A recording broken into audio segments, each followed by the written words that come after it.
इसको लगाने के समय आप ध्यान देंगे कि ये जो आप प्लेट जो खोलेंगे इसके ऊपर जो कवर लगा हुआ है उसको सेम एज इट इज लगाएंगे जैसा पहले है, नहीं तो थोड़ा लगाने में आपको प्रॉब्लम होगा, आपको बार बार खोलना पड़ेगा। तो अब ध्यान रहे ये जो पोर्शन है वो हमारा ऊपर की तरफ है, ठीक है।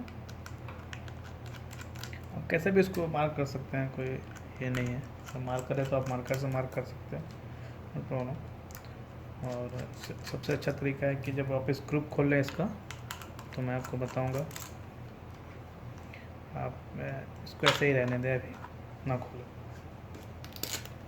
जो रेगुलर काम करते हैं उसके लिए कोई प्रॉब्लम नहीं है, उनको ये सब देखने की ज़रूरत नहीं है, आगे बढ़ सकते हैं। ये SSD है, मैंने निकाला है अभी, ये हमारा SSD है और ये हमारा देखें इसमें भी सिम है, दो है, एक डेटा का है, डेटा लाइन है और एक पावर लाइन है। तो सेम इसमें भी ऐसा ही है, एक डेटा लाइन है, एक पावर लाइन है। तो हमें क्या करना है, इसको ऐसे निकाल के और ऐसे फिक्स कर देना है ताकि कन्फ्यूज़न का कोई चांसेस नहीं है। और बहुत ही सिंपल है, बस ये इसको पावर को अच्छे से फिक्स करना है।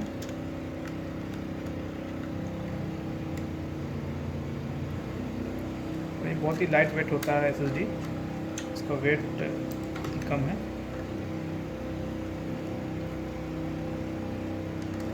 और स्पीड बहुत अच्छा है इसका। अगर आपके सिस्टम में SATA पोर्ट 3 है तो ये 6 GB पर सेकंड का स्पीड दे सकता है, और अगर आपके सिस्टम में SATA 2 है तो ये 3 GB पर सेकंड का स्पीड सही है। बट अगर आपके सिस्टम के अंदर SATA है, ओनली SATA 1 जिसे आप कह लें, तो वहाँ पे आपको स्पीड मिलेगा 1.5 GB पर सेकेंड, हाईएस्ट स्पीड जो उसका मिलेगा। तो आप इसका भी ये कर लें, हमें कौन सा स्पीड मिलेगा, ठीक है। लेकिन इसका जो मैक्स, यानी ये SSD जो आ रहा है मार्केट के अंदर में, वो तीनों पोर्ट को सपोर्ट करता है, SATA 2, SATA 3, यानी आपका कोई भी हो उसमें ये लग जाएगा। बस स्पीड वेरी करेगा कि आपको क्या स्पीड, उसके अंदर क्या स्पीड मिलने वाला है, वो आपके SATA पोर्ट पर डिपेंडेंट है। और आपको अगर मैं दिखा दूँ इधर करके लैपटॉप, तो आप देख सकते हैं कि इसके अंदर भी आपको मिल जाएगा, इधर डेटा लाइन है और इधर पावर लाइन है। जो बड़ा वाला पोर्ट है ये पावर लाइन है और डेटा लाइन है। तो हमें इस तरह से उसको फिक्स करना है, क्योंकि डेटा लाइन और पावर लाइन से मैच होना चाहिए। ऐसे करके हम इसको ड्राइवर से थोड़ा पुश करेंगे ताकि अच्छे से आ जाए। ये अच्छे से आ गया है, कोई प्रॉब्लम नहीं होता है, बहुत ही आसान है इसको लगाना। और कुछ नहीं करना है, सिंपली आप करें क्या कि इसको आप नॉर्मली बंद करते बस, और ये डन, बस इतना काम है इसका। इसके बाद ये डन हो गया।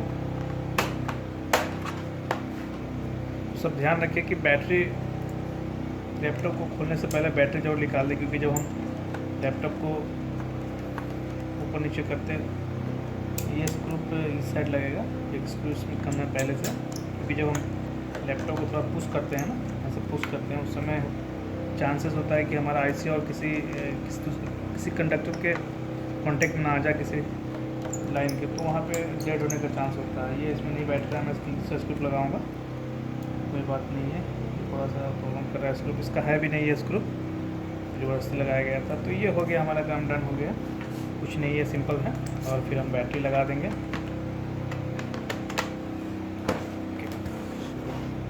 बैटरी लगा के मैं आपको दिखा देता हूँ चालू करके। अभी ये बूट नहीं करेगा, क्योंकि इसके अंदर जो है यहाँ पे अभी बूट नहीं करेगा। यहाँ पे आपको, क्योंकि कोई पार्टीशन मीडिया नहीं है इसके अंदर ना, बूटेबल पार्टीशन मीडिया नहीं है। यहाँ पे लिख रहा है insert bootable disk and press any key. तो जैसे मैं इसे किसी भी बूटेबल USB से या CD से इसको बूट कराऊंगा तो ये बूट हो जाएगा। हो सके आपको ना दिख रहा हो, लेकिन मैं थोड़ा ऊपर करता हूँ कैमरा को, आप देख सकते हैं